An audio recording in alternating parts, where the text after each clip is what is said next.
Boa noite, pessoal. Estamos começando mais uma live, hoje com a desembargadora Hilma, e é um prazer tê-la aqui, e é um prazer ter vocês também assistindo.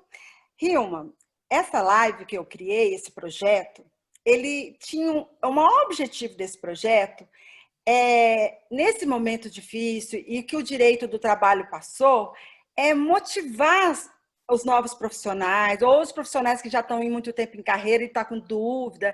Então, eu trouxe vários profissionais que eu admiro, para que inspire os novos profissionais. Então, você é uma das profissionais que eu conheço, que eu admiro muito e que me inspira. E agora, eu quero lhe dizer por que eu lhe convidei. Eu lhe convidei porque você é, para mim, uma das pessoas mais corretas que eu conheço. E olha que eu te conheço pouco de convivência, assim, assídua, né? Porque eu já te vi poucas vezes, mas, assim, eu já assisti algumas palestras suas. Quando o professor estava vivo, na época a áurea dele, eu vi vários momentos que a gente se encontrou. Então, assim, eu tenho você como uma pessoa, assim, muito correta. E o que eu mais te admiro é a sua disciplina. Porque eu acho você, assim, além de ser uma pessoa muito correta, muito dedicada, você é muito disciplinada. E a sua força como pessoa também é muito clara para mim. Assim, tudo que você faz, você é muito inteira. E eu te admiro bastante por tudo isso que eu estou te falando. Então, eu Obrigada. queria lhe dizer isso, eu não te disse antes, porque eu queria dizer assim, na live, para você saber o quanto eu te admiro. Então, eu gostaria agora que você contasse a sua história. Por que você foi parar no direito do trabalho? O que aconteceu na sua carreira? Por que você escolheu ser juíza? É uma história bastante longa. Primeiro, eu agradeço as suas gentis palavras. Eu costumo dizer para as pessoas que, às vezes, usam palavras tão gentis para comigo e me elogiando, o que a minha mãe sempre repete. Ah, vai morar com ela para você ver. Minha avó falava isso. Minha avó falava assim, como sal junto? Pois é, vai ficar com ela um pouquinho para poder ver como que é.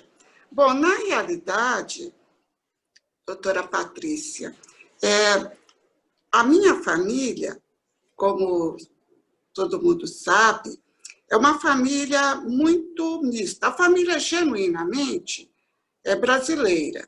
Uhum. As minhas raízes se fundam nos marranos, que são os judeus novos que vieram para o Brasil e se fixaram na Serra da Mantiqueira, no prolongamento da Serra da Mantiqueira, mais precisamente na cidade de Baipendi, e também os índios que já estavam na região, que era ali também naquela região, por volta do século XVIII, que da família do meu pai, e os negros também que chegaram com o ciclo do ouro. Sei. E, evidentemente, que houve essa junção e aqui estou. Portanto, eu sou de uma família mista, onde nós temos várias etnias, tendo que eu, até pelas próprias origens físicas, as características físicas, eu me declaro e sempre coloquei nos meus documentos que eu sou negra. Isso.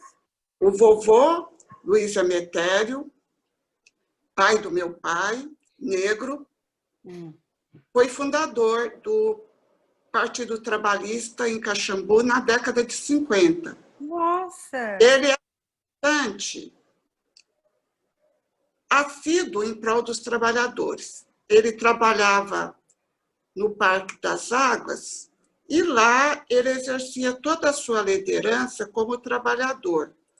E, na época, havia uma multiplicidade de caixas de aposentadoria e pensão, e ele era a única pessoa que conseguia solucionar o problema dos trabalhadores porque eles não tinham conhecimento, a grande maioria eram analfabetos, era analfabeto. E, sendo assim, quando ocorria qualquer questão com relação à questão previdenciária, o meu avô solucionava porque ele tinha grande entendimento. Não que ele fosse uma pessoa que tivesse frequentado o banco de escola. Ele era autodidata, porque dificilmente, naqueles locais onde eles viviam, existia escola pública. E quando existia, ia até o antigo ginásio, e era somente para os filhos dos abastados. E então, o que vovô fez? Vovô, ele, como os filhos dos patrões da mãe dele, tinham preceptores, que na época eram professores particulares, ele aproveitava de rabeira e ia aprendendo junto com os filhos dos patrões. Nossa, e, que história! Em decorrência disto, eu já criei em mim um espírito de que o direito do trabalho era alguma coisa interessante. Depois, evidentemente, a minha mãe casou com meu pai e eles tiveram 3 filhos, minha mãe caxambuense, meu pai caxambuense, vive dentro desse ambiente, mas vovô morre logo após o golpe militar de 64. Nossa. E o meu pai morre logo em seguida. E eu estava, então, com 12 anos de idade. Nós éramos uma família de classe média, eu tive acesso à educação porque meus pais achavam que isso era muito importante, principalmente porque, estando numa situação desvantajosa, porque o negro sempre esteve numa situação diversa, e sendo a minha mãe, era mistura de índio com judeu. Sua mãe índio com judeu. Mas o meu pai mistura de negro e índio e branco. A morte do seu avô teve alguma coisa a ver com a ditadura? Não. Mas vovô morreu um pouquinho antes da ditadura. Vovô morreu, aliás, morreu logo depois, porque o golpe militar aconteceu no dia 1º de abril e vovô, logo em seguida, eles falam 31 de março, mas foi 1º de abril. E vovô, logo em seguida, no dia 24 de abril, vovô falece, de 64. O meu pai faleceu em 66 e deixou a minha mãe com 38 anos e 3 filhos. Então, mas eu sempre conto que isso aí também é uma coisa que me honra muito de saber que, como a minha mãe foi uma mulher forte e guerreira, que no leito de morte, meu pai disse para minha mãe que a única coisa que ele iria pedir para ela era que ela não deixasse os filhos dele sem estudo. E a minha mãe foi isso à risca. Sendo uma mulher que somente trabalhava em casa, ela assumiu a microempresa que meu pai tinha e conseguiu formar os 3 filhos, com muito sacrifício, mas ela conseguiu formar os 3 filhos. E quando meu pai morreu em 66, em 68, eu vim visitar meus tios aqui em São Paulo, com a minha mãe e a minha irmã. E passando na frente ali do Largo São Francisco, meu primo me disse, é aí que é o Largo São Francisco, onde estudou José Bonifácio, estudou Olavo Bilac, e carreu todo mundo. E eu disse, então, para ele, para minha mãezinha, é aqui que eu quero estudar. Você falou isso com quantos anos, Hilma? Com quantos anos? 68, tinha 15 anos. Ai, que bonitinha, já sabia o que queria. Porque, na realidade, eu tinha decidido já que estudaria direito quando eu tinha 12 anos, logo depois antes do meu pai falecer. Porque quando meu pai faleceu, eu tinha 12 anos, e foi um pouquinho antes que eu, juntamente com uma amiga minha, nós tínhamos falado, vamos fazer direito. Eu falei, não, vamos fazer direito. E foi ali eu decidi o que seria. Quando eu passei na frente da escola, que eu já tinha escolhido, mas não sabia como, Eu falei, eu quero estudar aqui. A minha mãe ainda falou assim, você está com muito querer, você tem mania de grandeza. Muito querer. Porque nós estávamos numa situação bastante dificultosa, porque o chefe da família não vivia. Já havia falecido. A minha mãe, dona de casa, e tentando levar, junto com meu irmão de 17 anos, a microempresa do meu pai. Então, era muito complicado. Mas, trocando em miúdos, eu tinha decidido a carreira jurídica com 12 anos, decidi que ia estudar no Largo de São Francisco com 15 anos, e quando chegou próximo aos vestibulares, aqui em São Paulo, eu fiz o curso normal, porque era o único curso que tinha na minha cidade. Naquela época. E então a minha mãe disse para mim assim, olha, eu não tenho condição de pagar a faculdade para você, porque ela já pagava para o meu irmão, e meu irmão trabalhava também, e a minha irmã teve que ficar sem estudar por 2 anos, para que ela trabalhasse, juntasse dinheiro e pudesse fazer a faculdade, porque também era paga. Então, o que aconteceu, pessoal? Não dá mais para uma terceira faculdade.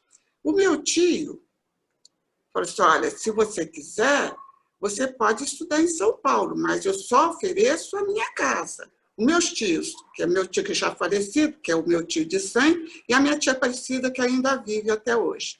E eles tinham 7 filhos e se propondo ainda a me acolher. Então, o que aconteceu?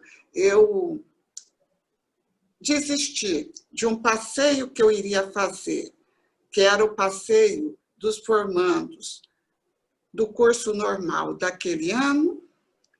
Peguei o dinheiro, fui pedir para a freira me devolver o dinheiro e vim para São Paulo para fazer a inscrição para na época era o CCEA, e começar a me preparar para o vestibular, mas também estudando sozinha. Mas, para minha felicidade, eu vim, fiz a prova, passei e entrei no Largo de São Francisco, na Faculdade de Direito da USP. Foi o único vestibular que eu fiz. Me formei. Nossa, tá vendo? Quando eu falei que você é disciplinada? E quis. E depois você falou que eu precisava conviver para saber como que você era, hein? Continuo dizendo a mesma coisa. Continuaria, porque agora ela não tem coisa de dizer. Nossa, pensou com 12 anos, com 15 resolveu, estudou no primeiro vestibular, passou, isso é disciplina. Eu fui muito focada, porque então, isso é disciplina. Normal. E passar na USP, não certo? É fácil. E sem fazer cursinho, porque eu estudei sozinha. Então. Certo? Aí, quando eu frequentei o Largo de São Francisco, quando chegou no último ano, tinha que fazer opção pela cadeira, pela área que queria fazer a especialização. E eu, então, optei por direito do trabalho, embora não trabalhasse na área, porque eu trabalho com direito desde o 2º ano de faculdade. Eu era estagiária, fui estagiária na administração regional da Lapa, mas eu não atuava na área de direito do trabalho. E trabalhava também no escritório de advocacia, também como estagiária. E eu resolvi fazer direito do trabalho, até pensando na tradição do meu avô, e na época o professor Cesarino Júnior era o professor da cadeira na USP, embora eu não tenha o tido como meu professor, porque foi o primeiro ano que ele se afastou da cadeira. Mas eu tive como professores os grandes mestres, que foi o professor Amaury Mascaro, o professor Wagner Gírio, o professor Magano, todos eles conheci. Sabia, Hilma? Que eu conheci todos eles, o professor você sabe, mas eu morava em Goiânia, eu fazia parte do instituto, que eu ajudei a fundar, o professor também fortaleceu esse instituto, eu conheci o Wagner Gílio, Cássio Mesquita, todos eles. Então, eu optei pela área 5, que era Direito do Trabalho e Previdência Social, e logo em seguida saiu o concurso para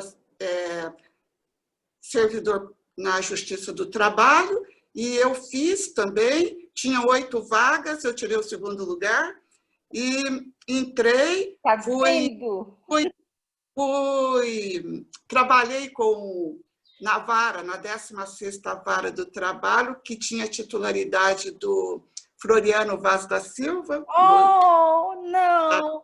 Aliás, eu assisti a defesa de tese de mestrado do Dr. Floriano. Não é possível, eu gosto tanto dele. E o que é também mineiro, né? Então nós trocamos figurinhas por sermos mineiros e me formei. Logo em seguida que eu me formei, eu fiz concurso para o Ministério Público da Justiça Estadual em Minas Gerais. Isso porque a Constituição anterior à de 88, ela não admitia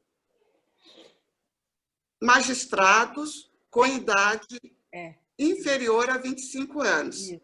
E promotor tinha idade máxima.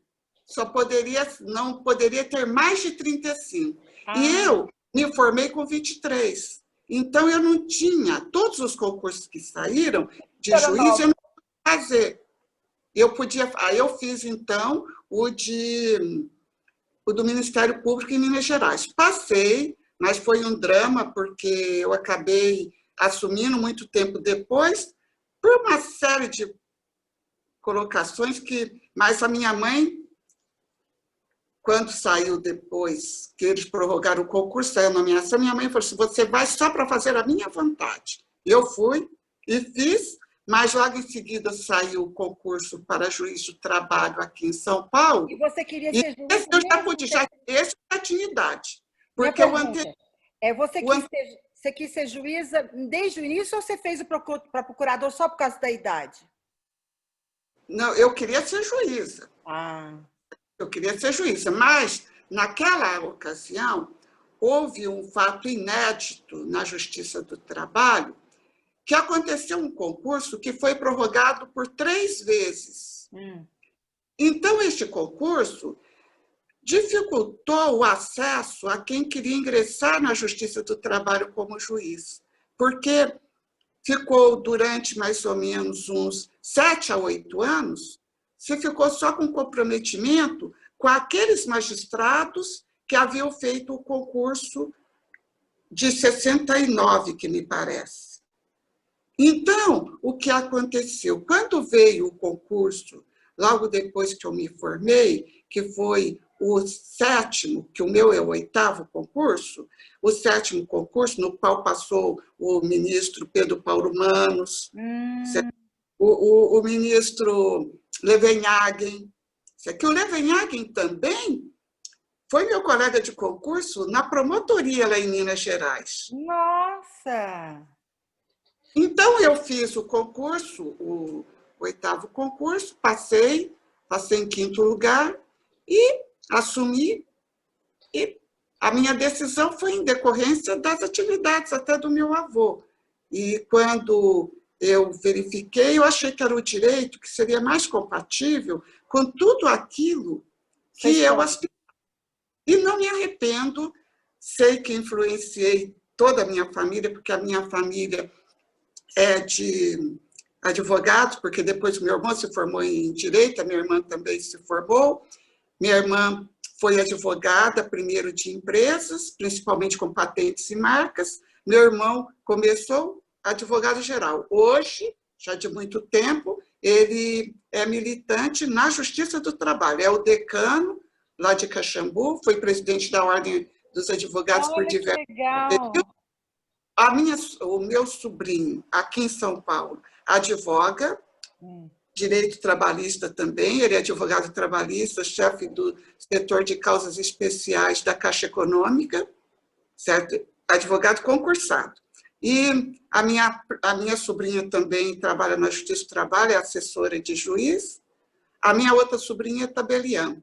E o marido dela é advogado, mas advogado criminal e professor na Faculdade de Direito de Varginha. Então todos... Você influenciou a sua família inteira. Por exceção, eu tenho 2 sobrinhos que fizeram educação física. o meu sobrinho Vinícius, que é vereador em Caxambu, e a mulher dele, a Ana Lúcia, que também fez educação física, certo? Olha, E você vê como que a vida dá voltas.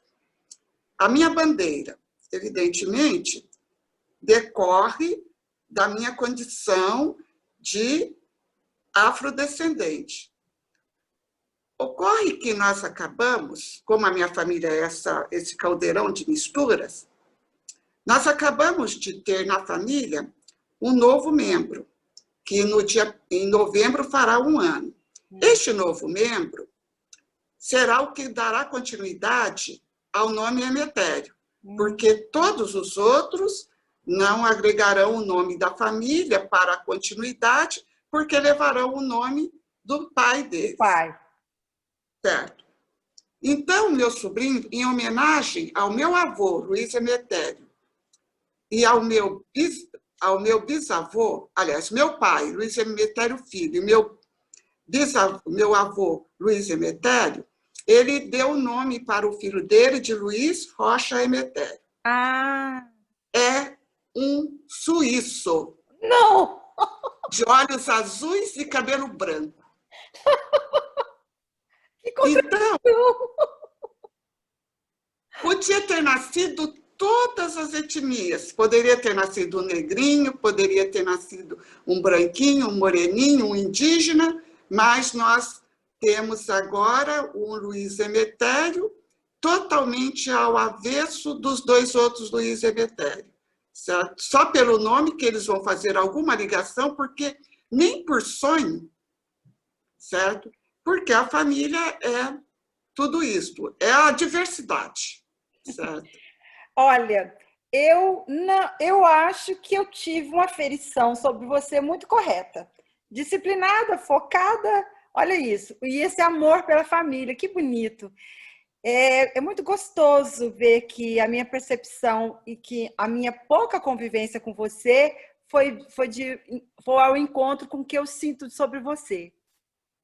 Obrigada. Porque Obrigada. a história da pessoa reflete muito o que ela é, né? Então, eu gostaria que você falasse sobre o tema. E o tema, eu gostaria que você colocasse também, já que nós estamos falando sobre discriminação no trabalho, sobre a questão das cotas raciais nos concursos. Eu acho que seria importante que, já que nós estamos falando, se você pudesse fazer essa vertente, passar por aí. Passarei, sim.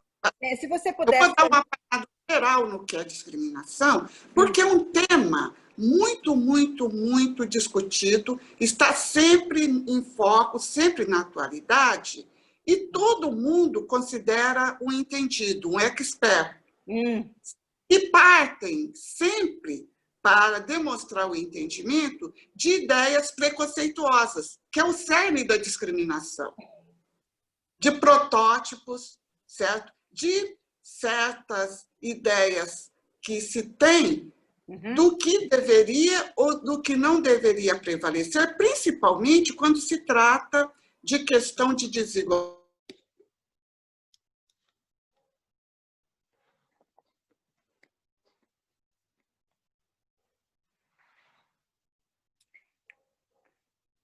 Travou.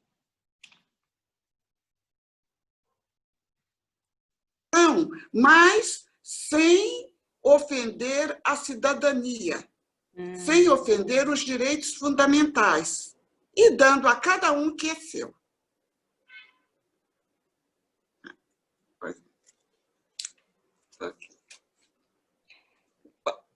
Tá. Então, podemos começar, então?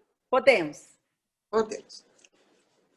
A primeira colocação que sempre nós devemos fazer na abordagem de um tema como este é uma colocação simples e de fácil entendimento.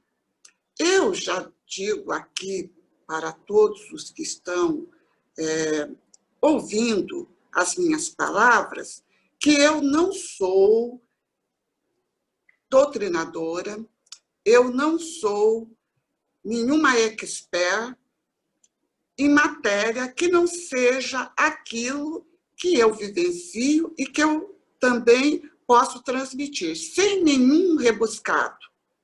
Para mim, eu prefiro colocar o sujeito, o verbo, o predicado, o adjunto verbal, adjunto... É melhor assim, fica mais simples. Eu me recordo que, quando eu estava na faculdade, tinha determinadas pessoas que colecionavam termos difíceis. Então, chamava a Corte Suprema de pretório excelso. Eu nunca concordei com isso. Eu acho melhor dizer o que é, porque todo mundo vai nos entender. E, principalmente, quando se trata de direito do trabalho. Nós temos que ser entendidos pelos patrões, pelos empregados, pelos servidores e por qualquer pessoa que pegue uma sentença e leia do começo ao fim e entenda tudo aquilo que foi colocado. Então, é assim que eu vou fazer essa abordagem do tema, de uma forma fácil e tranquila.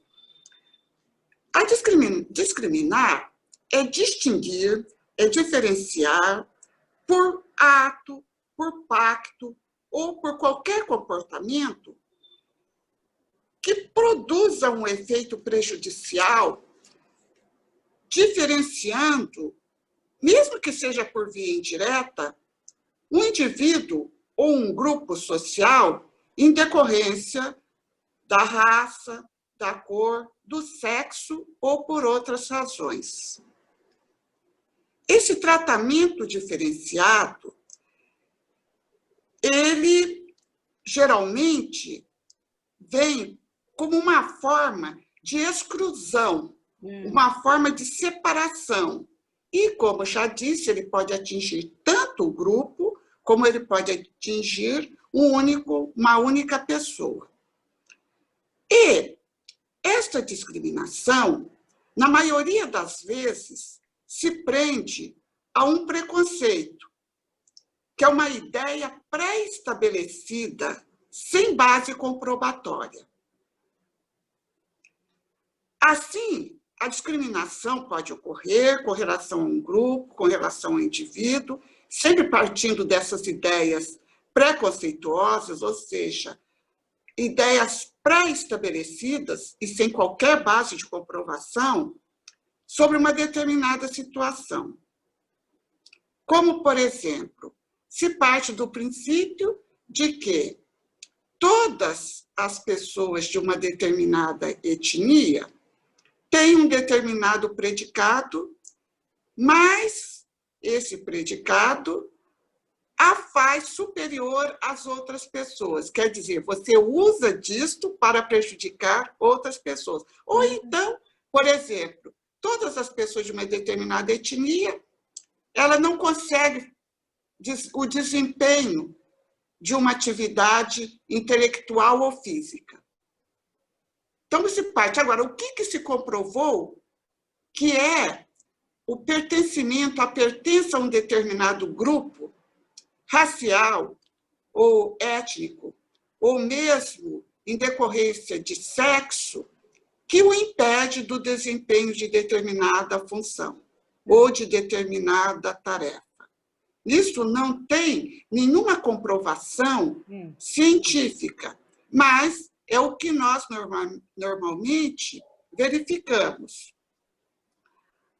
Além disso, também, essa discriminação ela pode ocorrer com relação à nacionalidade, com relação à religião, com relação à condição social e até outras atitudes que se tomam com relação a situações novas que se apresentam, como é o caso agora dos gordos, como foi o caso dos fumantes. Então, se coloca que ele é gordo, ela não vai conseguir fazer isso, ela não vai conseguir dançar, ela não vai conseguir correr esse trecho, ela vai se cansar para fazer esse tipo de atividade. E a questão também da beleza? Também. Mas, por exemplo, esse tipo de preconceito geralmente é mais usado para discriminar as mulheres entre si. Certo? Porque, por exemplo, se tem uma determinada vaga de emprego e aparece para concorrer duas pessoas, uma sem dotes físicos e outra com dote físico, possivelmente a primeira impressão será: é melhor eu verificar esta, que tem os dotes físicos que mais a favorecem. E pode também ser um obstáculo. Pode também ser um obstáculo, porque é o estigma, é o preconceito, loira burra. Oi, eu. Pois é.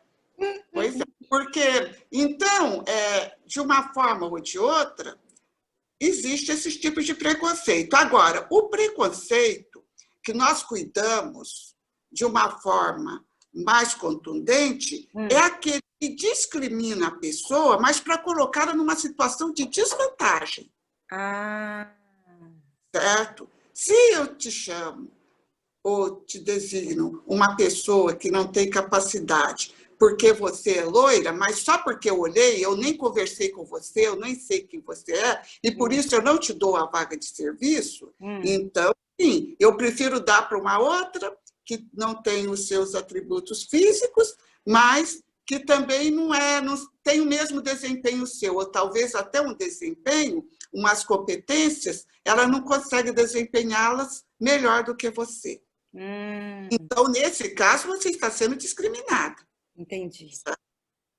Agora, nós também temos que verificar que estas ações discriminatórias, elas sempre ocasionam a segregação e a exclusão social e tira a representatividade dessas pessoas. Porque a partir do momento que estas pessoas não têm vez, são os excluídos. Aliás, antes de ontem foi o dia do grito dos excluídos, né? Então, é justamente isso. São pessoas que não têm voz na sociedade e não porque não têm representação. E não têm representação porque preconceitos levam à discriminação. E essa discriminação não permite que elas tenham acesso aos mesmos meios, às mesmas riquezas, aos mesmos benefícios, aos mesmos direitos que os demais cidadãos possuem.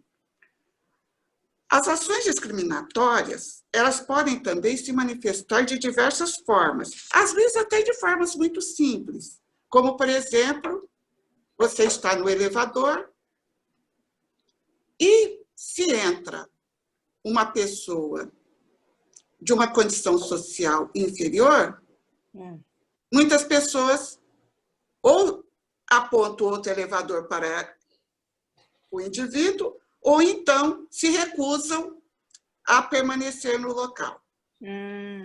É uma ação tão simples, é um ato tão simples, às vezes nem é externado. A pessoa pura e simplesmente deixa o local. Não é à toa, não é despiciando, que tem aquela legislação que diz, e é colocada em todos os elevadores, sobre que é vedado a discriminação por raça, sexo, etc. Exatamente por isso. Exatamente por isso. Por quê? Porque quando o perfil de uma pessoa não bate com aquilo que é considerado o que seria normal para uma pessoa ter acesso àquele bem, então ela é podada. É a pessoa que vai numa determinada loja ou num determinado shopping e, ao se dirigir para o vendedor já fala logo o preço da coisa. Ah, isso custa tanto. Já achando que ela não tem condição. É uma coisa muito simples, mas você já vê. E você ouvindo isso diversas vezes, não tem outra solução a não ser você... Olha, eu estou sendo discriminada. Aliás, muitas vezes você eu estou limpinha, estou cheirosa. Que horror. Que triste, né? E, infelizmente, as coisas acontecem assim. E também uma forma de discriminar... Teve um episódio que depois eu até digo, se repetiu naquele filme Uma Linda Mulher, a Pretty Girl. Eu li. E daquela situação em que ela é discriminada porque ela não estava adequadamente vestida para frequentar a boutique que ela queria ir. E depois ela volta com as sacolas e mostra, olha que você perdeu. Aconteceu um fato comigo, quando eu comprei o meu primeiro apartamento, foi logo depois que eu assumi na magistratura. E então eu fui numa loja que na época não tinha shoppings, eram só lojas, magazines, eram todas no centro. Fui numa loja famosa na época que vendia móveis, me dirigi ao vendedor porque eu iria comprar todos os utensílios de cozinha, fogão, geladeira, máquina de lavar, tudo, todas as peças brancas eu iria comprar. Cheguei e perguntei para o vendedor, eu gostaria de ver máquina de lavar, isso, aquilo. Ele fez, pode ver. E eu estava lá olhando, abrindo e tudo. Chegou um casal jovem, possivelmente seriam recém-casados ou noivos, e também queria comprar máquina. Ele, pura e simplesmente, me deixou falando sozinha e foi atender o casal. Bom, como por incrível que pareça, não sei se você chegou a conhecer, mas era uma pessoa ímpar, que era o senhor G. Aronso, que era daquela loja G. Aronso que tinha no centro de São Paulo. Eram lojas que vendiam eletrodomésticos. O senhor G. Aronso, que era de origem judaica, ele permanecia na loja. E era uma pessoa tão simples que ele era confundido como vendedor. Quando ele viu que o vendedor dele não tinha me dado mais atenção, ele veio me perguntar. Eu disse, olha, eu estava sendo atendida, mas ele me deixou aqui e foi embora. Eu disse, não, me trouxe uma outra pessoa para me atender.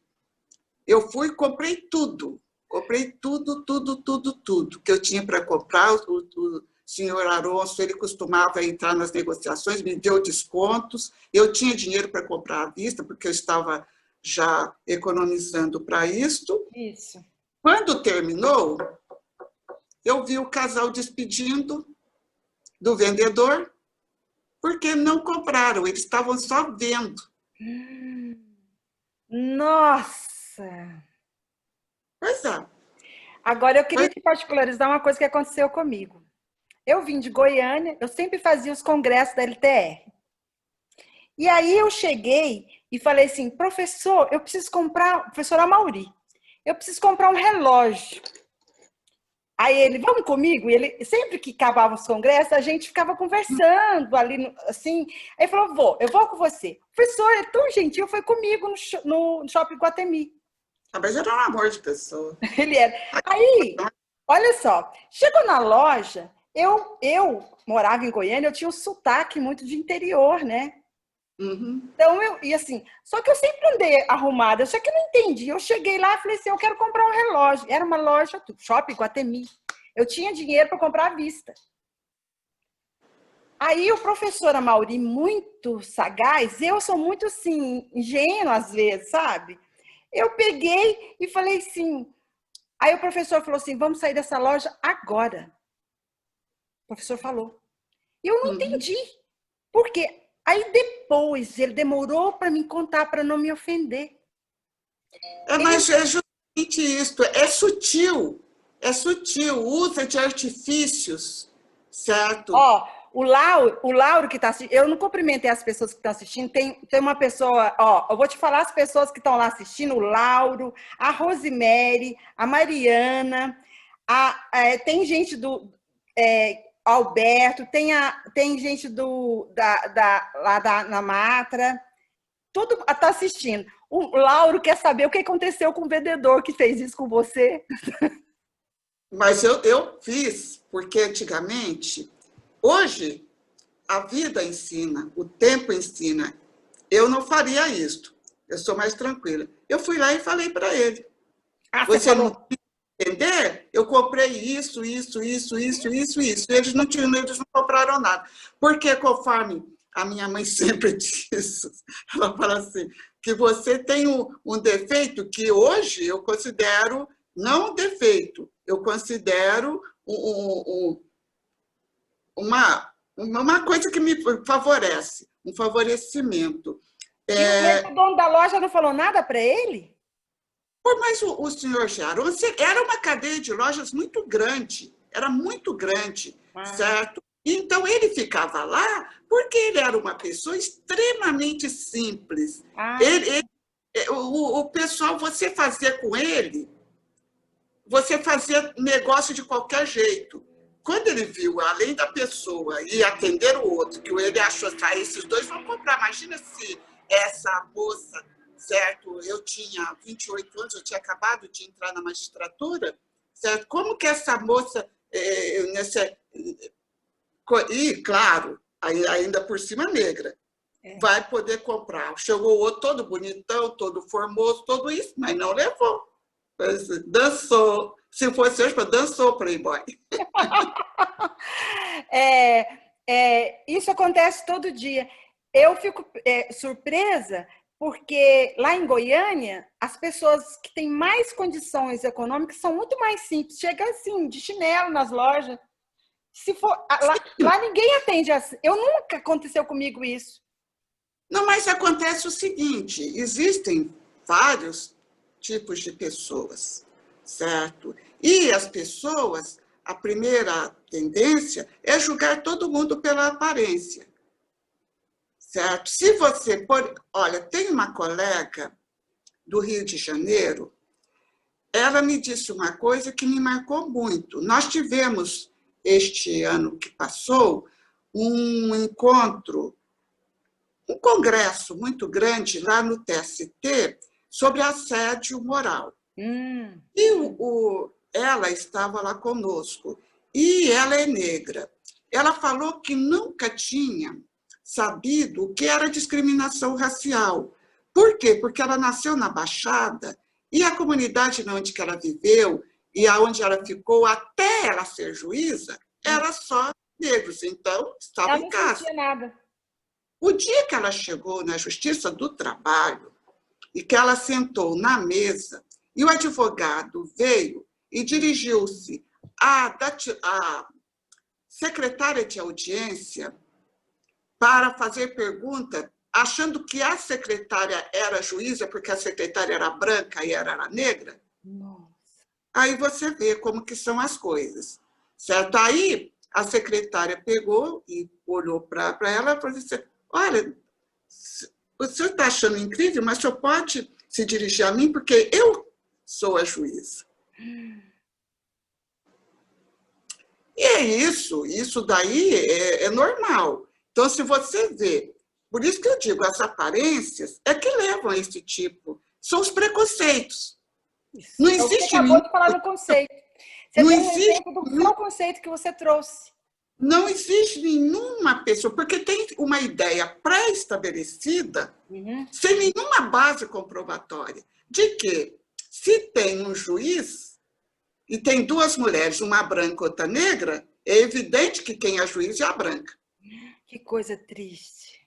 E seria, porque ainda vou abordar esse tema, mas seria, se fosse homem ainda, ele não teria se dirigido sequer àquela mulher, teria se dirigido primeiro ao homem. Por quê? Porque dentro dessa discriminação institucional, dentro das nossas instituições, esse arcabouço já está construído, e de muito tempo. De muito tempo. Haja vista, por exemplo, na Justiça do Trabalho. A Justiça do Trabalho de São Paulo é privilegiada.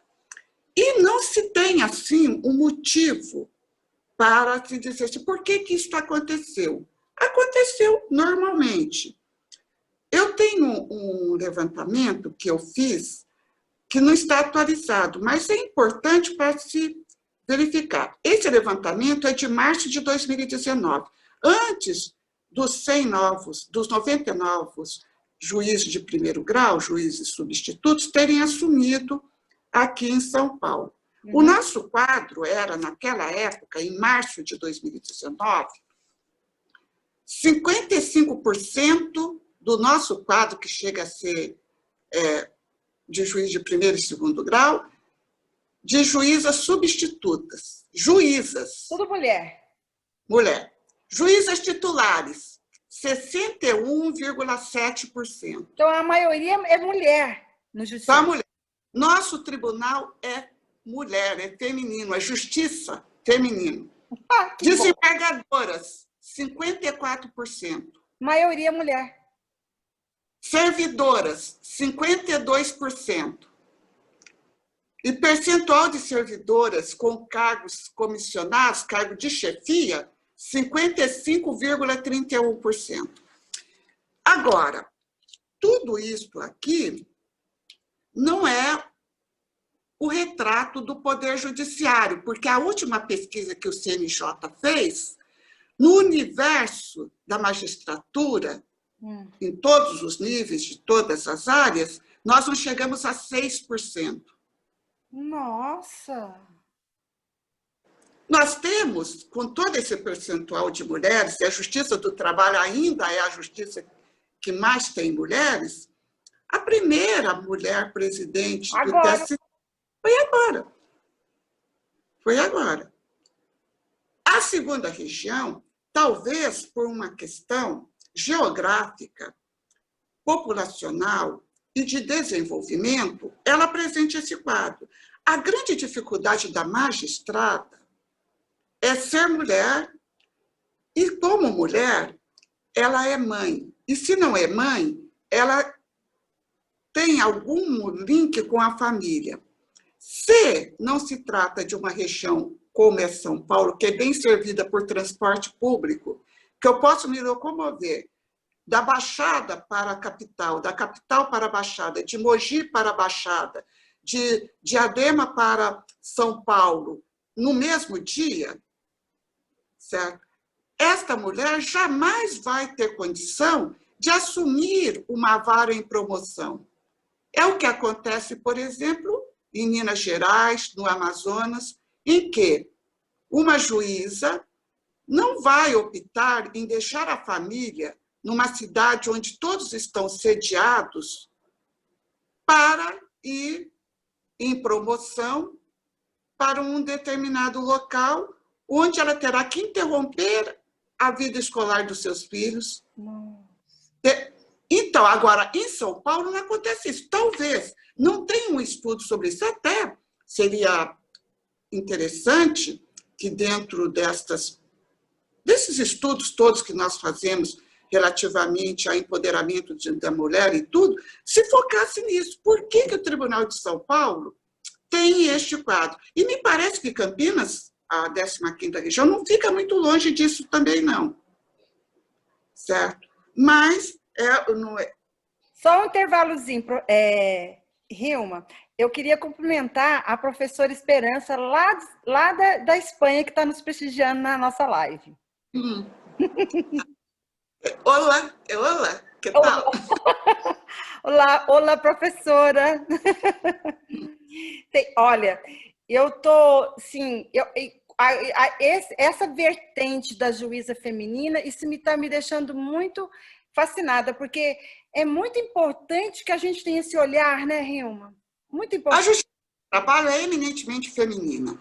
A Justiça do Trabalho da 2ª região é uma justiça, certo?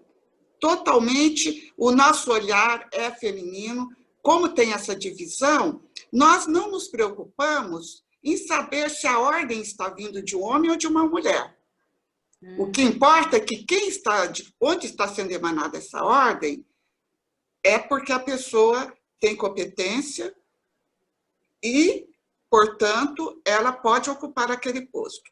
Bom, então, a discriminação ela pode ser disfarçada, pode ser explícita. É o que foi comigo, né? Foi disfarçada. Mas também pode ser explícita. E uma coisa que nós temos que ter sempre em mente com relação à discriminação, os atos de discriminação, é que, normalmente, a peculiaridade é uma aversão àquilo que é diferente. Só se tem preconceito quando você rejeita, você é totalmente contrário àquilo que não é espelho. Mas só que essa concepção parte de um julgamento de que isto não é normal. Portanto, se não é o meu normal, eu rejeito, eu tenho aversão àquilo. Entretanto, esse conceito de normal é um conceito que a sociedade é que constrói. Então, não é um conceito que pode avalizar qualquer julgamento preconceituoso. Ele mais vicia ainda, pelo fato de que, se você tem uma concepção pré-estabelecida e você parte dessa concepção para fazer um julgamento prejudicial, e essa concepção parte daquilo que você considera normal, você está discriminando essa pessoa. Você está colocando essa pessoa numa situação de inferioridade. Então, por exemplo, se a pessoa não enxerga direito, não é normal, então ela não serve para mais nada. Se a pessoa não tem este aspecto físico, não é igual aos meus iguais, então ela não pode ser admitida no meu grupo social. Então, como nós dissemos e já frisamos várias vezes, esta discriminação pode ser direta ou indireta, e vamos aqui nos repisar em cima do problema da discriminação direta, que esta é mais cruel. Porque, geralmente, ela se prende nos próprios regulamentos, na normatização, em leis e políticas explícitas, que excluem e colocam em desvantagens pessoas pelas suas características, pelo seu estado civil, pelo seu sexo. É o caso de anúncio de empregos. Tem anúncios de empregos que já colocam lá de antemão um requisito que não é proibido se colocar, mas que você sabe que isto implica numa discriminação direta. Era muito comum, talvez vocês, os senhores, que sejam de outra etnia, não tiveram esta percepção. Mas até os anos 70, era muito comum saírem anúncios de jornais onde se dizia boa aparência. É verdade. Se dizia boa aparência, quer dizer não pode ser negro. E isto foi uma batalha muito grande que se travou nos movimentos negros da época e que persistiu por muito tempo. E conseguiu se eliminar dos anúncios de jornal essa prática nociva. O fato de você ter aptidões, competências para ocupar um determinado cargo, a partir do momento que você se apresentava pessoalmente, deixavam de existir. Então, se colocava normalmente o anúncio no jornal, pediam para que se mandasse um currículo, você mandava o currículo, era selecionado, e quando você ia para a entrevista, a resposta, que geralmente era dada para todos os afrodescendentes, era sempre no sentido: seu currículo é muito bom, gostei muito, mas a vaga está preenchida. Então, legalmente, isso não parecia contrário e não infringia, mas, na prática, era cruel porque era o que se constatava. É uma forma, como se diz, de exclusão, de segregação, porque esses cargos jamais poderiam ser ocupados por essas pessoas.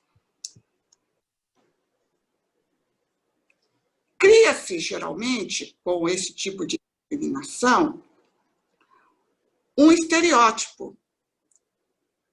Por quê? Porque se cria um processo que pega uma determinada pessoa, de um determinado grupo social, e coloca nesta pessoa qualidades especiais, coloca talentos, coloca tudo só por pertencer àquele grupo social, ou àquela etnia, ou àquela religião. Isto, evidentemente, contribui muito para que essa discriminação, através da própria política, da própria regulamentação, que isso aconteça. Ô, Hilma, eu vou fazer a gente vai fazer uma despedida do pessoal que está lá assistindo, eles vão ter que baixar e nós vamos continuar, porque depois a gente vai passar para o YouTube. Então, eu só quero assim agradecer as pessoas que estavam assistindo, porque daqui a pouco a gente tem que encerrar lá. Então, a gente vai continuar, você vai terminar, porque é muito importante esse tema. Então, eu só queria assim agradecer todos que estão assistindo lá no Instagram, que eu e a Hilma vamos continuar, porque ela vai continuar, porque eu quero que ela termine a exposição dela. Eu estou achando melhor a gente fazer dessa forma, porque assim eu não corto os meus convidados na inspiração que ele está. Gente, eu quero agradecer a todos, a professora a Esperança, ao Lauro, a Sandra, o Júlio. Olha, eu não sei se eu vou conseguir lembrar de todos aqui. A Sueli, todas as pessoas que estão lá, que estão prestigiando a desembargadora, a minha querida Hilma, entendeu? E assim, eu quero agradecer a vocês. Eu vou me despedir, nós vamos encerrar no Instagram, mas vai ficar aqui ainda, nós vamos continuar, vai gravar, depois estará no YouTube e também a gente a gravação vai ficar maior. Gente, uma boa noite, beijo para vocês, né, Hilma? Agradecer a eles, nós vamos continuar por aqui. Tá bom? Nós vamos encerrar agora. Tchau para vocês. Um beijo.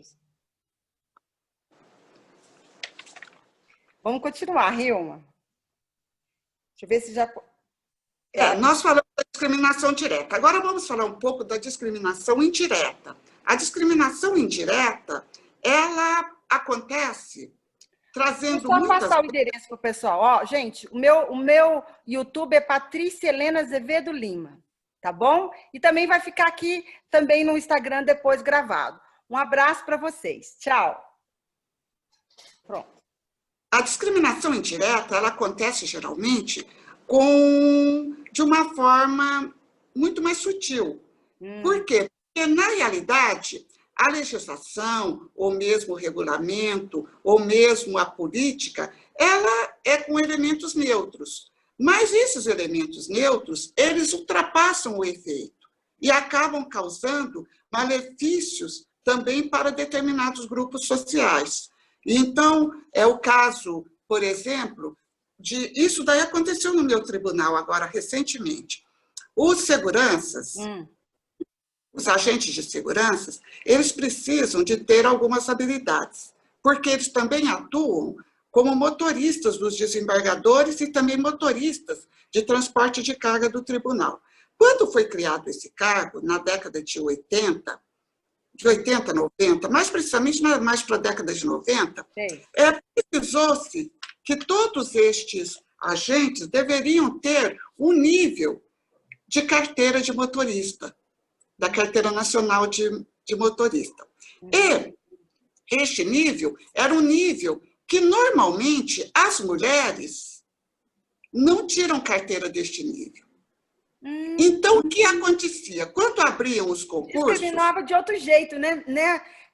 A própria lei, por quê? Não era comum, ainda na década de 80, esse tipo de cargo ser acessível às mulheres, que geralmente eram os homens os que mais entravam e os que mais tinham interesse para isso. A partir do momento que a mulher, principalmente no século XXI, dirige qualquer coisa, mas só que nenhuma mulher que se prepara para um concurso público, ela pensa que terá que ter uma carteira especial para poder dirigir veículos que hoje nem mesmo temos necessidade no tribunal, porque nós estamos totalmente digitalizados.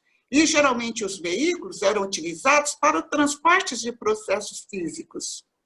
Então, nós tivemos que suprimir essa exigência dos editais. Por quê?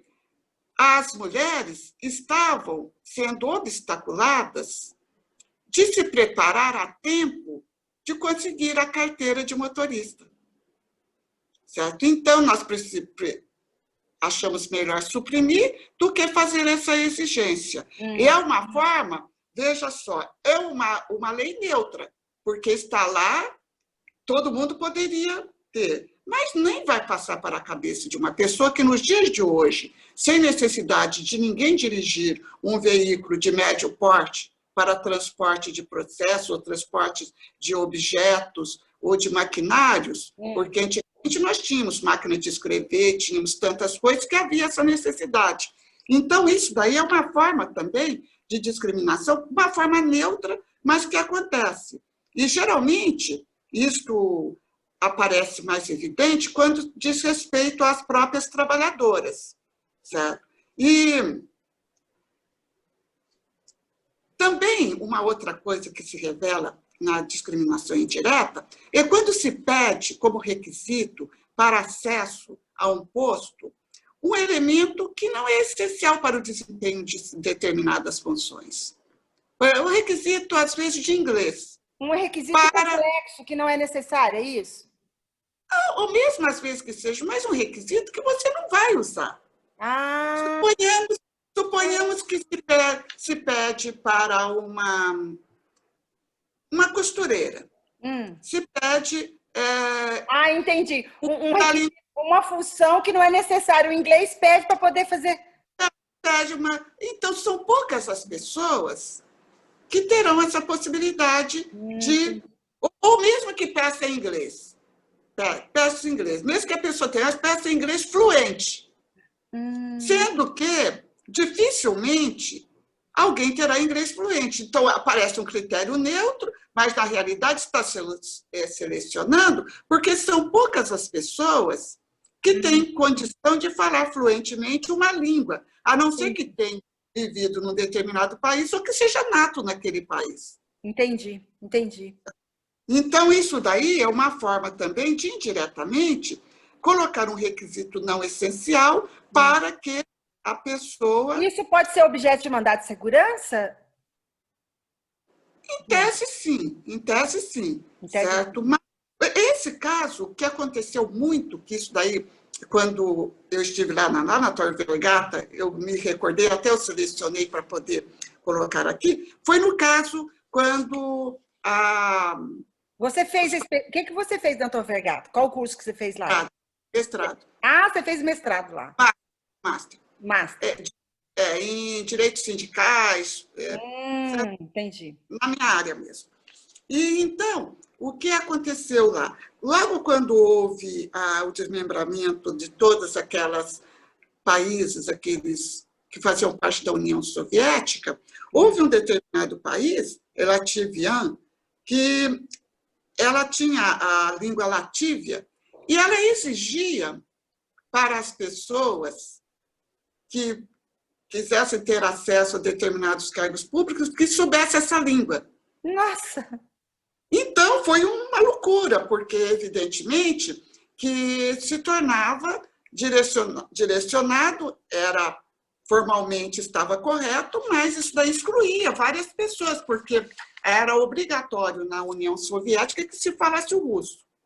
Então, essas pessoas estavam excluídas, até mesmo porque é impossível que alguém, a não ser aqueles poucos que já detinham o conhecimento, pudesse assumir esses postos de trabalho.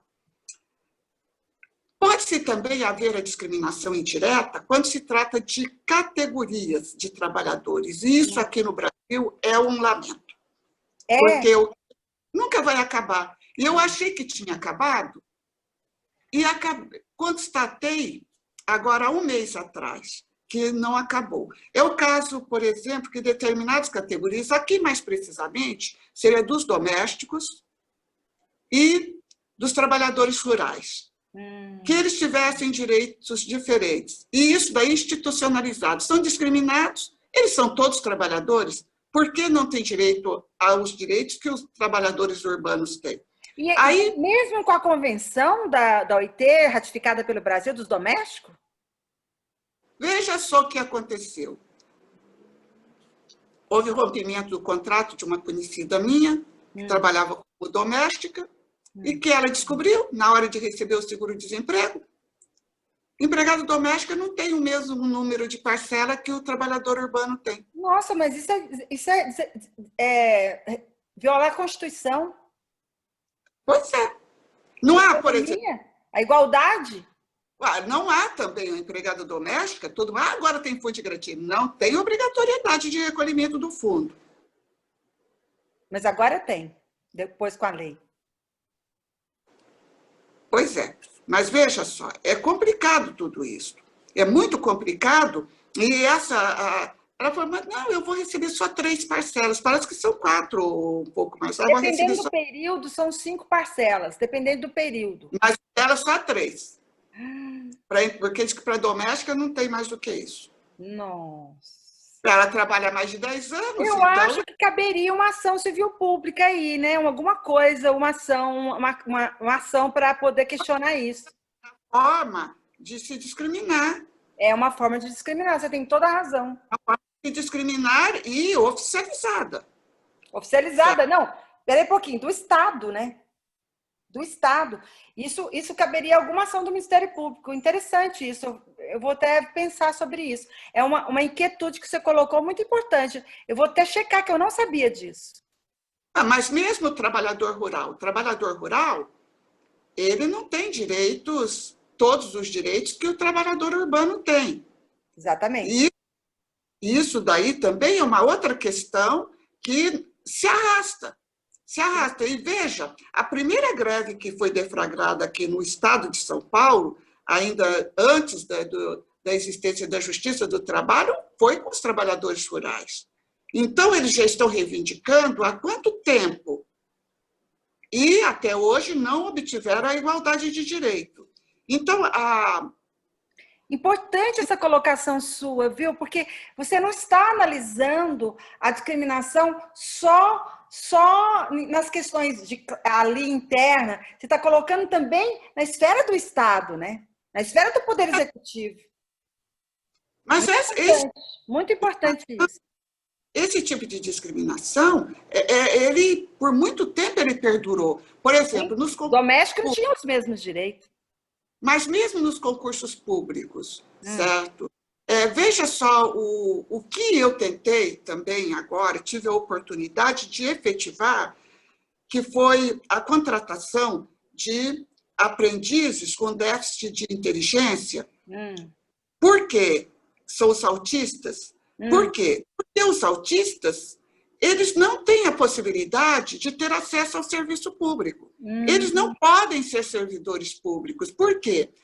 Embora eles tenham habilidades excepcionais em determinadas áreas, eles não vão conseguir nunca vencer um concurso público na forma que é proposta para os demais. Então, eles são considerados cidadãos de outra categoria. Isso é eles não têm... Com esta, que meu tribunal foi pioneiro, e era uma coisa que nós, tanto o desembargador Álvaro Noga, como o meu ex-diretor, também o Paulo Peralta, nós tínhamos porque nós falamos assim, mas como não pode?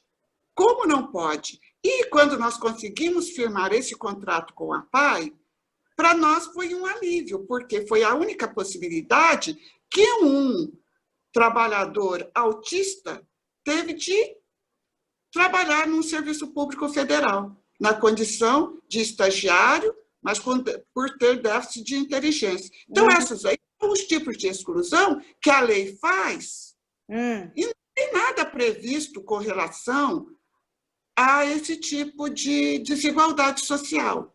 Certo. E que é uma discriminação, porque se parte também do estereótipo de que porque ele é autista, ele não tem condição de desenvolver as atividades. E veja, Nós Como é que você temos... fez esse edital, Hilma? Como é que você conseguiu essa acessibilidade desses trabalhadores, dessas... Como é que você construiu isso? O Tribunal do Trabalho da Segunda Região, assim como todos os tribunais do trabalho, tem diversas comissões, no meu tribunal eu agrupei tudo como sendo o trabalho seguro. No trabalho seguro, nós entra as comissões de trabalho escravo, de trabalho infantil, do trabalho com as pessoas que precisam de acessibilidade e também as pessoas que precisam de assédio moral, que é a comissão da qual eu faço parte, e a questão que essa daí também foi criada na minha gestão, de diversidade. A diversidade inclui membros que cuidam de assuntos relativamente à questão racial, à questão religiosa e à questão de gênero. Certo? Por quê? Porque nós temos servidores abrangendo todos esses campos. E se nós, que somos da Justiça do Trabalho, não temos este olhar cuidadoso para com o nosso servidor, nós não temos a mínima condição de distribuir a justiça. Porque se nós não a entendemos dentro de casa, nós não temos condição de sair corrigindo o que está fora.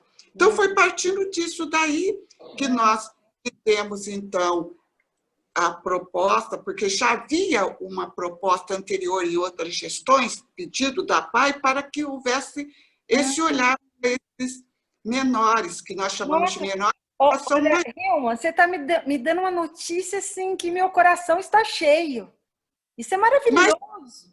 Mas se você conhecesse os nossos jovens, você fica encantada. Eu quero um dia, se eu puder. Nós temos um rapaz que a habilidade dele é com números. E a habilidade dele é de memorizar números. Ai, que bonitinho. Sabe esses números imensos que tem os nossos processos? Sei. Quando ele trabalha no arquivo geral. E no arquivo geral, os processos são arquivados por lote e com aqueles números de processo. E vão colocados todos em determinadas caixinhas. O nosso arquivo tem 5 andares, ocupa uma área de quase meio quilômetro, é imenso. Então, o que nós fazemos? Ele fica no computador verificando as listagens daquilo que foi para o arquivo.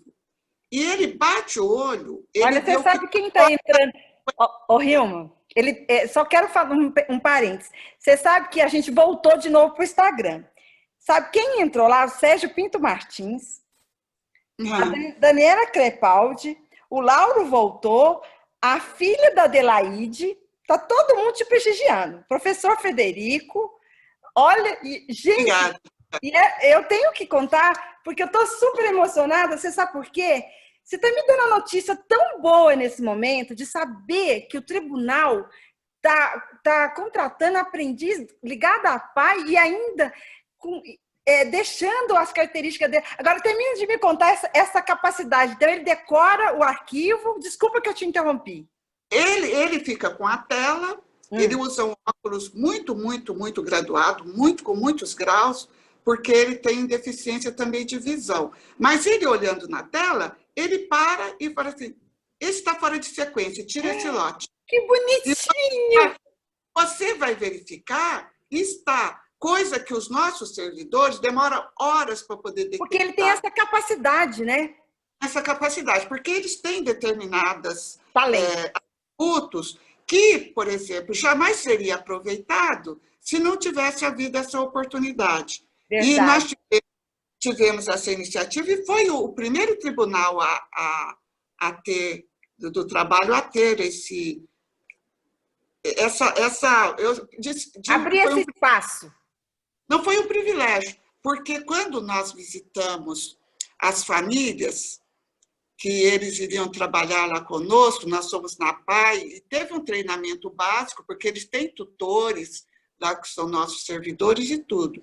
E nesta tutoria, nós, então, tivemos que ser visitados e também os visitamos. E no dia que eles assumiram na justiça, interessante que foi a família inteira.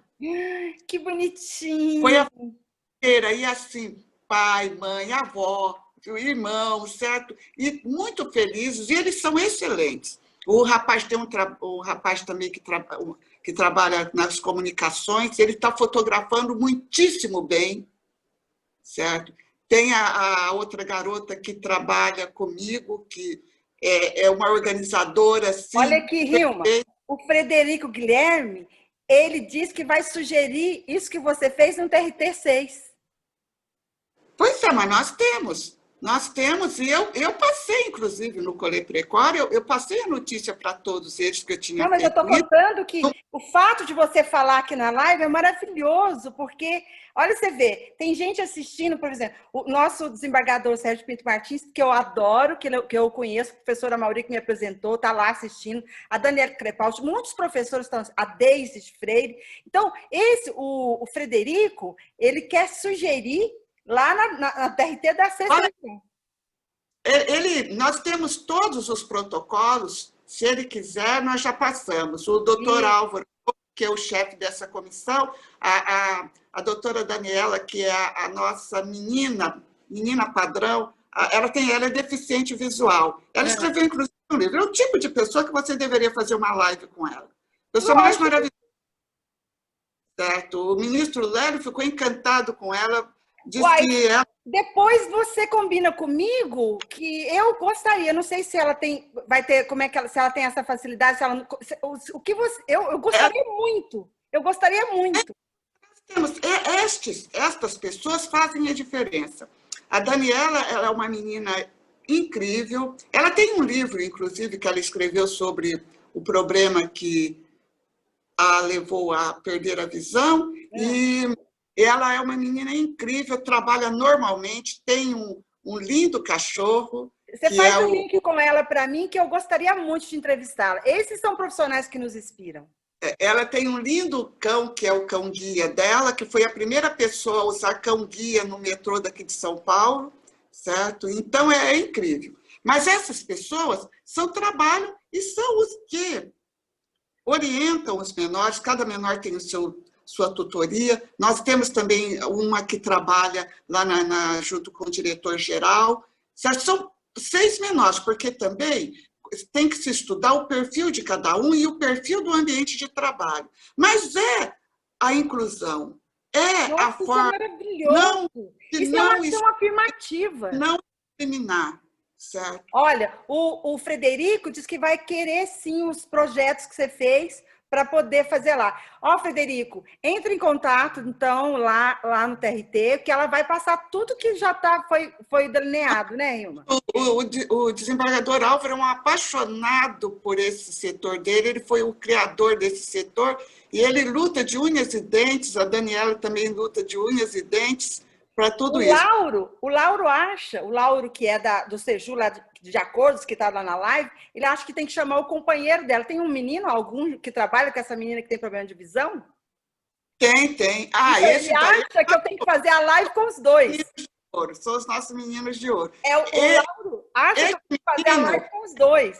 Este menino é o que dá orientação para os advogados sobre as questões do PJE. E ele é deficiente visual, mas ele que orienta tudo, sabe tudo. Agora eu vou te contar um episódio bom. Não, nós estamos à vontade. Agora nós estamos tranquilos. Olha, Hilma, eu gosto muito mais dos exemplos do que da teoria na live, que enriquece. Você pode ficar à vontade. Veja só. Então, vou te contar uma. Eu quero saber todas as histórias, eu adoro. A questão da acessibilidade. Eu recebi uma reclamação de um jurisdicionado que disse que foi no setor de orientação de PJE do meu tribunal e foi muito maltratado. E descreve os fatos que ele considerou desrespeitosos com relação a ele. ele considerou desrespeitoso ter sido atendido por essa pessoa maravilhosa, que é este rapaz que atende ao PJE. Porque ele disse que a chefe do setor determinou que ele fosse atendido, usou uma palavra inadequada, e que, quando ele ainda questionou, que ela disse, não, espera, mandou primeiro ele pediu para ela atendeu e tudo, aí ele pediu auxílio, ela mandou o deficiente visual.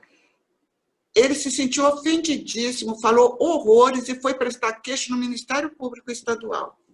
Nossa, muito por isso bem. que Tem então, cidadania. Tem cidadania. O sistema leva a esse tipo de coisa. A cegueira, aí, ó, a discriminação. A cegueira deste cidadão, nem sei se ele pode ser chamado de cidadão. Não, porque ele não tem cidadania. A cegueira dele, estrutural, institucional, certo? Leva a pessoa a achar, porque ele é cego, ele não tem condição. Esse rapaz, por exemplo, qualquer pessoa da Associação dos Advogados Trabalhistas, ou da Associação dos Advogados, ou da OAB, que procure, ele dá lições, ele soluciona problemas incríveis. E as sugestões que ele deu para o ministro Lélio, quando o ministro Lélio era o nosso coordenador, para que ele desse mais acessibilidade para os deficientes visuais nos computadores que eram colocados à disposição pelo CSJT. Olha, que bonitinho! Que bonitinho! Assim, sugestões incríveis, como coisas sonoridade, como posicionamento de teclado, de coisas. Então, é isso, certo? Faz a diferença. Olha, Hilma, eu estou querendo mais os exemplos. Estou apaixonada pelos seus exemplos. Vamos pegar mais aqui um pouquinho, que a gente já... Não, eu acho que nós poderíamos... Desculpa, eu não quero te cortar, não, porque eu amo as teorias, mas agora eu me apaixonei pelos exemplos. Que tal a gente pegar a questão dos concursos no exemplo, por exemplo? Então, vamos estar na questão, a questão da discriminação racial, que é a mais combatida, a mais evidente, e aqui, pura e simplesmente, por uma questão racial, que aí também nós temos agora que fazer um parênteses. Isso. A nossa Constituição, que é de 88, ela coloca no artigo 5º, acho que depois também no artigo 7º, que não pode ter discriminação de raça e de cor. Certo? Raça e cor. O Caó, que era o deputado na época, que era negro, deputado pelo Rio de Janeiro, ele fez essa colocação porque, e depois, houve algumas manifestações no Supremo, mas não se ateve que na década de 90, antes do início, depois, antes desse século, um pouquinho antes, houve uma modificação nos entendimentos científicos com relação à questão raça. E se chegou à conclusão que não existe raça negra, raça branca, nem raça amarela, existe raça humana. Porque o que poderia ser distintivo e que poderia diferenciar e que deveria ser de essência para essa diferenciação, não existe quando se trata de ser humano. Existe para determinadas espécies de vegetais, mesmo de animais, mas com relação ao ser humano, o que existe é uma uniformização de forma que certos caracteres, que são somente caracteres externos, não se justificam para que seja colocado raças diferentes. O que existe é raça humana. Então, nós ficamos num dilema. O que seria esse preconceito racial? Pode ser que também não se justifica, mas como nós não temos uma definição unívoca, é mesmo equívoco o conceito, pode ser quando nós diferenciamos uma pessoa por causa da etnia. ou mesmo por causa da cor. Agora, a cor também não é sempre ligada a uma etnia. Haja vista, por exemplo, um povo que é totalmente e indubitavelmente discriminado e que independe da cor, que é o povo judeu. Porque o judeu etíope é negro, os descendentes da rainha de Sabá.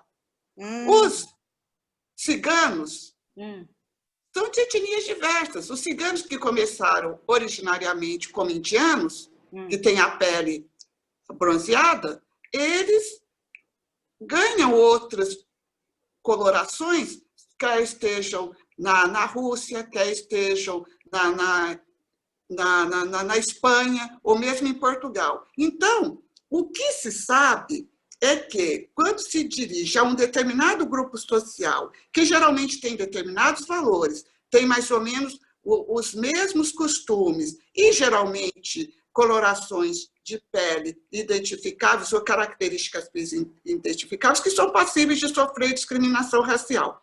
O judeu é uma exceção a essa regra. Por quê? O judeu é pelo fato de se declarar judeu. Porque, muitas vezes, uma pessoa se apresenta como judeu e não tem características que possam identificá-lo pura e simplesmente. Pode ser um loiro, pode ser um negro, pode ser uma pessoa de uma outra cor qualquer, ou de coloração de cabelo, ou cabelo crespo, ou cabelo... Então, isso leva a pessoa a ser colocada numa situação de desigualdade pura e simplesmente por estar nessa condição. Aqui no Brasil, certo? Nós temos sempre um certo ranço quando se fala de cotas. A primeira premissa, a premissa maior que deve ser colocada, que há necessidade de se distinguir, dessa pessoa está sendo distinguida por causa da condição racial ou de cor, e está sendo colocado numa situação de desvantagem, ou já está numa situação de desvantagem. Essa situação de desvantagem tem que ser histórica. Ela não pode ter surgido hoje. Entendi. Agora, chegou um imigrante de uma cor qualquer e fala assim: ai, eu estou sofrendo discriminação. Pode estar sofrendo discriminação por ser imigrante, mas não por causa da raça ou tal. Se ele não tiver um histórico que justifique. Agora, o negro tem um histórico desde o século XVIII. Exatamente. Quando é da diáspora africana. Eu me lembrei agora do voto do ministro Celso de Mello e do Alexandre, quando ele foi falar sobre a questão dos homossexuais. Quanto tempo que eles vêm sendo perseguidos e a legislação não fez nada. Eu lembro que ele fez esse ponto de vista. Mas tem que ter um momento histórico, como, por exemplo, o caso da discriminação da mulher. Historicamente, a mulher, principalmente a mulher casada, ela só passou a ser considerada capaz de não ser igual ao indígena a partir da Lei 4.121 de 61. Exatamente. Porque antes, aliás, era casa, fica incapaz, descaso, capaz, marido morre, capaz, casa de novo, incapaz. Era um absurdo da própria mulher. Viúva, se ela casasse, ela perderia até a integralidade do pátrio poder sobre o filho dela. Exatamente. Então, você vê que situação desvantajosa. Quando foi que a mulher adquiriu o direito ao voto? Certo? Quando a mulher, por exemplo, recentemente, que a mulher pôde trabalhar sem necessitar da autorização do marido, em 1961. E o pátrio poder, a igualdade de pátrio poder com o homem, foi coisa super recente com o... Então, todas essas situações demonstram a desigualdade. E tem que ser documental, tem que ser numérica. E também não deixa somente uma parte, fala minoria, mas é a minoria que lê-se maioria. Porque onde nós somos maioria, mulheres são maiorias, onde os negros são maioria, e encontram-se numa situação de ocupação de cargos de posição, quer política, quer social, quer no mundo cultural, isso daí significa que alguma coisa tem que ser feito para colocar essas pessoas no gozo total dos seus direitos. Porque senão isso nunca vai se igualar. Não basta dizer, isso daí eles vão dizer muito da minha pessoa. Ah, já teve uma negra que foi presidente do TRT2. Sabe quando haverá a possibilidade de ter outra negra? Pois é. Daqui a 2 anos, se for admitido no primeiro grau alguém. Por quê? Veja, nós somos, agora acabamos de completar o nosso quadro, 94 desembargadores. Desses 94, tem uma negra. Sou eu. Não tem nem homem. Homem negro também. E na primeira instância, eu conheço umas 3 juízas negras na primeira instância. Não, nós temos um grupo, certo? Mas nesse grupo, que se identificaram e todos, nós somos mais ou menos, não chegam a 12, não chega a isso. Muito pouco. Pelo menos porque... Então, na realidade, é isso que acontece. Quando se fala em cotas, aqui no Brasil, nós falamos em cotas para os negros, para os indígenas, para os que possuem deficiência física. É sempre pautado nessas premissas, que, primeiro, eles precisam de estar numa situação desvantajosa, essa desvantagem tem que ser histórica, e eles não conseguem ter acesso a todos os direitos na sua integralidade. Com relação aos concursos públicos, e tem mais uma outra coisa. Essa desigualdade, ela tem que ter como pressuposto que elas vão ser temporárias. Certo? Por quê? Porque, senão, nós vamos perpetuar uma política de desigualdade para a própria igualdade. Então, assim, esse pressuposto da desigualdade temporária é o seguinte, a questão das ações afirmativas de cota é só... Existe para acabar com a desigualdade. Acabou com a desigualdade e deixa de ter. Foi o que aconteceu nos Estados Unidos. Quando tinham cotas, na década de 60, quando os movimentos civis reivindicaram cotas em escolas que eram destinadas somente para brancos, também, então, houve aquele entrelaçamento, foi até quando persistisse a situação. Mas, naturalmente, isso deixa de acontecer. E que aconteceu conosco também, quando, por ocasião das grandes imigrações aqui para o estado de São Paulo, que houve as cotas para os brasileiros. Hoje em dia, quem pede cota para brasileiro? Ninguém, porque todos os filhos, os netos, se tornaram brasileiros. Então, não existe mais essa necessidade. Entendi. Então, agora, está previsto, com duração, que termina aqui em 2022. Certo? Então, pode ser que haja a revisão, mas se não houver, termina por aí.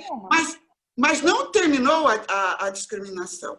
As pessoas, certo? Como que faz para ter acesso a isso? O que tem documentalmente já se resolve. Todos aqueles que foram registrados na condição... Olha quem está assistindo a nossa live lá, Francesca. Um beijo para ela. Bate grosso, Francesca, bate grosso. Todos os que estão nesta situação e que se declararam ou indígenas ou afrodescendentes com a cor, que é parda, mulato, que é um absurdo esse negócio. Você sabe por que chama mulato, né? Não. Vai ver discriminação estrutural. Chama mulato porque é a cor da mula. Que horror! Não devia nem falar isso, mas... Não, mas por isso que se exige que se coloca negro, ou preto, ou pardo. Agora, Hilma, você poderia me esclarecer? Num concurso, por exemplo, de juiz, você estabelece cotas lá no tribunal? Pergunto. Primeira pergunta. Segunda pergunta. Sim, a cota já é determinada pela lei, que é 30%. Não, mas é feito isso lá no tribunal. Segundo, é feito. Como que você afere se está inserido na cota? O que primeiro é o seguinte, as pessoas que já se autodeclaram, que já vêm com o registro de nascimento nos seus documentos com esta cor, ou com esta raça, ou se diz indígena e tudo, não tem dúvidas. Está ali documentado e não se trata de documento falso. Então, isso aí não tem dúvida. Agora, as pessoas que não foram declaradas assim, mas que se julgam que são afrodescendentes ou que são indígenas, então essas pessoas passam por entrevista. E essa entrevista é feita pela comissão, por uma comissão designada para tanto. E, geralmente, essa comissão é composta por pessoas que ou são afrodescendentes, ou então têm livros publicados sobre isso, são sociólogos, são pessoas que têm condição científica também de opinar sobre isso. Isso faz uma... Deixa eu te perguntar mais. Você pode dar exemplos, não precisa falar nome, é lógico, de situações que a pessoa se deu como afrodescendente e não era? Ou então, outra questão, existe eu não sei nem se é preconceito, porque eu acho que é um não conceito maior, assim, porque a questão da diferença não pressupõe desigualdade, não é? Eu queria que você também comentasse sobre esse ponto de vista. Então, mas a questão da diferença pressupõe, para o negro, pressupõe desigualdade, porque tem um momento histórico que ainda não foi solucionado. A partir nós tivemos a diáspora, saímos da África, todos aprisionados em navios negreiros, chegamos aqui todos acorrentados, fomos vendidos, trabalhamos e não recebemos, recebemos depois uma alforria, mas não recebemos indenização, não recebemos casas nem nada. Fomos parar no morro onde tinha favas, transformamos em favelas, certo? E estamos na mesma situação. Aí se diz assim, mas tem uma, mas pela proporcionalidade, isso daí não, isso documentado, porque todas as estatísticas que se pega vê que não tem. Por exemplo, a primeira negra que ocupou uma presidência de tribunal sou eu. Então, isso daí, quando foi que aconteceu a abolição da escravatura? Pois é, então quer dizer que pressupõe desigualdade, né? O nosso querido e amado, certo? Luiz Gama, recebeu a carteira da OAB agora, 100 anos. Ele é um advogado de 1800 e pouco. Recebeu a carteira não faz 2 ou 3 anos atrás que ele recebeu a carteira da OAB. Por quê? Porque foi impedido de estudar no Largo São Francisco, embora assistisse às aulas. Não acredito. Nós temos toda essa representatividade, mais de 50% da população negra no país. O Poder Judiciário, Supremo Tribunal, tivemos 2 negros presidentes, o Pedro Lessa e o Joaquim Barbosa. E veja a distância de século entre um e outro. Então, a desigualdade é explícita. Eu, quando estudei na USP, a minha sala tinha 100 e poucos alunos. Tinha mais ou menos 3 negros. Isso foi, entrei em 1971 e saí em 76. O meu sobrinho estudou agora na década de 90. Não é na década de 90, não, desculpe-me. Ele entrou em 2003 e saiu em 2008. Quantos negros tinha na sala dele? 3. 3. Do mesmo jeito. E sendo que um era de intercâmbio, era um africano. Nossa. Então ainda está muito desigual. Por quê? Porque para que se acabe a desigualdade, tem que se dar as mesmas oportunidades. Tem que garantir as mesmas oportunidades, certo? As mesmas condições, porque para nós não bastam só as oportunidades. Muitas vezes se dá uma bolsa de estudo para uma criança afrodescendente, mas ela não tem como pagar a passagem de ônibus, ela não tem como pagar a alimentação, ela não tem como comprar os livros, ela não tem como ter roupa para se apresentar. Então, tudo isso só gera desigualdade e vai afastando cada vez mais a questão para debaixo do tapete. Então, por exemplo, eu tô vendo que isso vai demorar muitos anos. muitos. Mas aí que está o nosso. Quando eu quis fazer essa abordagem desta forma, foi justamente para mostrar como que nós não paramos para pensar. A primeira coisa que se fala é, imagina, ele entrou por cota, como se quem Era entrou essa por pergunta que eu queria fazer. não tivesse passado por notas. Ele adquiriu o nível de notas exigido para Era essa pergunta da igualdade que eu queria fazer. Agora, quando chega a aprovação da outra pessoa que não teve nenhuma desvantagem, de nenhuma forma, em decorrência da condição dela como cidadã, que teve oportunidades, que estudou em escolas de nível, não escola pública, esta pessoa teve a mesma nota do fulano de tal, do da cota.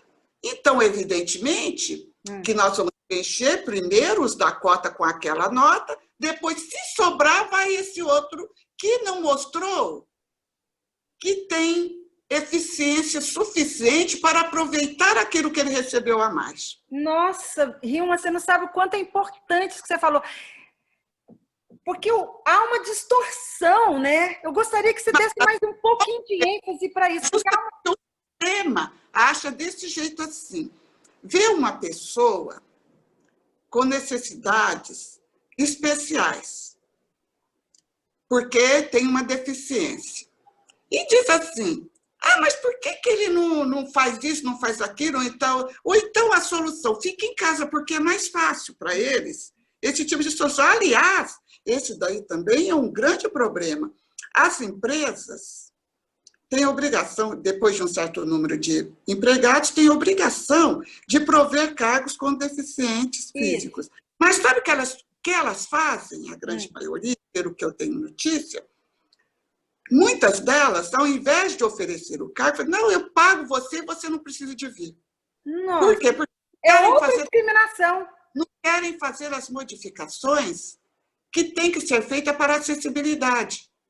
Nossa. Então, enquanto nós não entendemos que nós dependemos um do outro e que desperdiçar o talento de pessoas que têm muito para oferecer, que só estão aguardando ter as mesmas oportunidades. Quando eu dava aula, um aluno meu me perguntou o seguinte, eu não acho isso certo, que isso daí não pode ser desse jeito, as pessoas têm que, cada um se vira, eu me virei, porque o meu pai veio de imigrante para cá e tudo, eu trabalhei, tudo, hoje eu tenho isso, agora fica aí todo mundo com esse mimimi. Pois tá, você veio de navio negreiros? Você foi caçado a laço? Você chegou aqui, você foi vendido na praça? Você comia de que forma? Roubaram o ouro da sua família? Roubaram tudo e levaram para a Europa? Exatamente. Então, tudo isso fizeram... Não. Aí, depois, a melhor.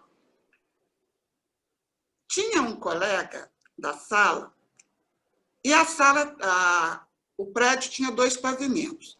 E esse colega, como ele ia e voltava para Caxambu para poder fazer o curso, ele sofreu um acidente e ficou muito mal e teve problemas de locomoção. E para que ele vencesse o curso, nós tivemos que mudar de sala, sair do andar superior e passar para o inferior para que ele pudesse ir com a cadeira de rodas dele da sala, porque não tinha elevador no prédio. Era um prédio antigo e não tinha elevador. Aí eu usei esse exemplo. Falei para ele assim, olha, eu vou subir, vou ficar lá na sala, lá de cima, que eu vou dar prova para vocês lá em cima, tá? E você vai com seus colegas, mas fulano está de cadeira de rodas, como é que nós vamos fazer? Eu falei, você está vendo? Ah, você fez eles entenderem. Pois é, eu falei assim, veja, se ele não pode subir, o que, que eu tenho que proporcionar para ele? Condições para que ele possa subir. Ou vocês carregam a cadeira dele e levam até lá em cima. Chegando lá em cima, ele vai estar em pé de igualdade, vai fazer a prova igual a todo mundo. A nota que ele tirar é a nota que ele tirar. Tá Esse é o explicado. exemplo do pé de igualdade que você está querendo colocar, né? Sim, Muito sim. bem. Porque, na realidade, o jovem, ou mesmo o trabalhador, o que é estudante ou que vai trabalhar, quando ele tira a mesma nota do outro jovem, que não teve nenhum obstáculo para que ele pudesse alçar aquele posto, ele, evidentemente, vai ter preferência. Por quê? Porque ele se mostrou mais capacitado, porque ele recebeu menos e está dando a mesma coisa que o que recebeu mais está dando. Então, ele está capacitado porque, se ele for estimulado, se ele receber maiores oportunidades, ele com certeza vai aproveitar. E é o que se vê hoje em dia. Se vê jovens excelentes em determinadas áreas e que saíram de comunidades. Nossa, Hilma, eu tô tão feliz com a nossa live, porque ela foi crescendo assim, foi chegando em pontos tão nevrálgicos e pontos tão delicados que ninguém quer enfrentar. E eu fico tão lisonjeada de ter pensado, de você ter escolhido esse tema, porque foi de sua escolha. Nossa, eu queria somente fazer uma colocação. É que, normalmente, estruturalmente, isso em todas as sociedades, se parte do protótipo. E o protótipo é o homem branco e capaz fisicamente e mentalmente. Então, esse é o protótipo. Se não está nesse, esse é o normal. Depois deste normal, se saiu deste, vai para a mulher branca, sem deficiência física. Por isso, vai excluindo. Os outros que não entram nesse perfil são excluídos. É o homem branco. Depois do homem branco, aí há a possibilidade, talvez, do homem negro.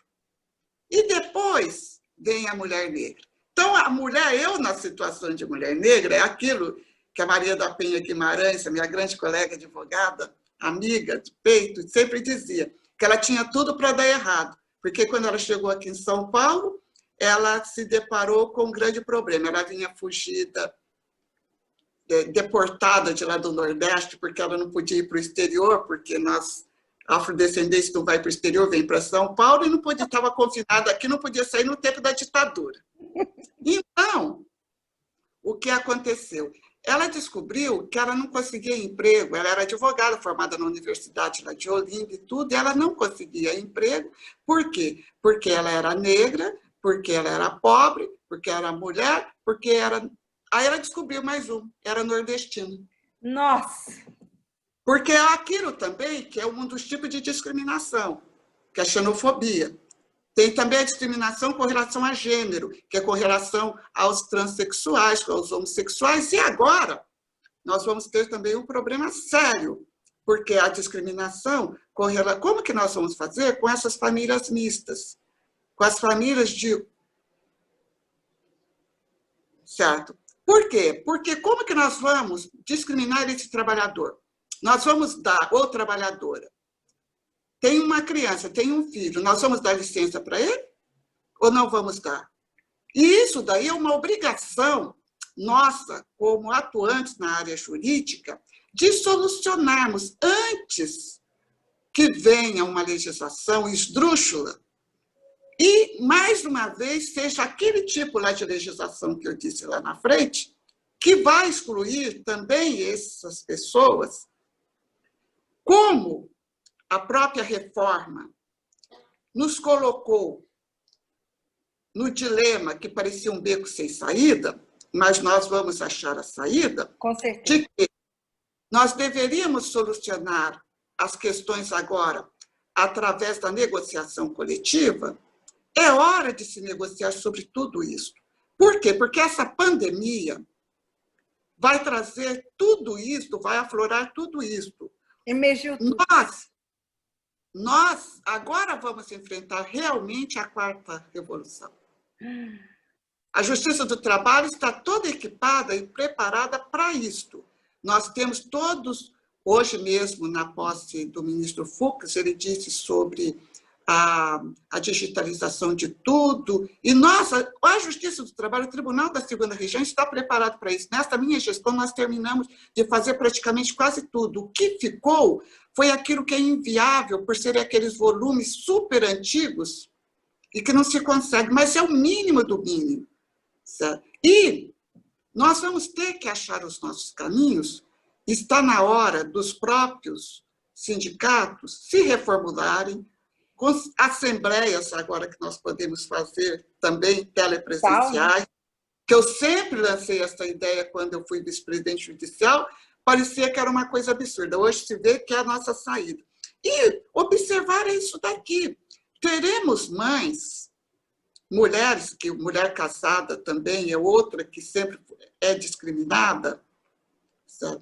Que não terão mais como ter acesso a um serviço, a não ser que normas coletivas regularize a questão do teletrabalho e se coloque também uma solução para aquela absurdo daquela legislação que tem que ter creche, tem que ter isso, tem que ter aquilo, e mamada de não sei quantos minutos. Isso nunca existiu e nunca funcionou.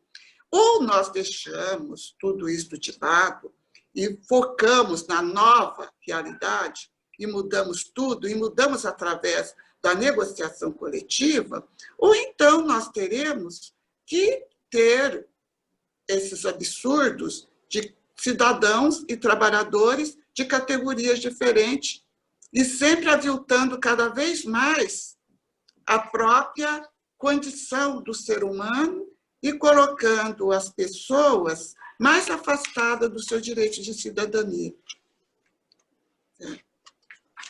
Muito obrigada. Eu agradeço por você ter me dado essa oportunidade, porque, por exemplo, no meu caso, na situação de mulher negra, certo? De afrodescendente e de ser mulher, de ter vindo das bases da sociedade, quando se dá voz para uma pessoa que está agora na posição que eu estou até o final do mês, se Deus quiser, nós temos que utilizar para tentar, pelo menos, atingir um grupo de pessoas.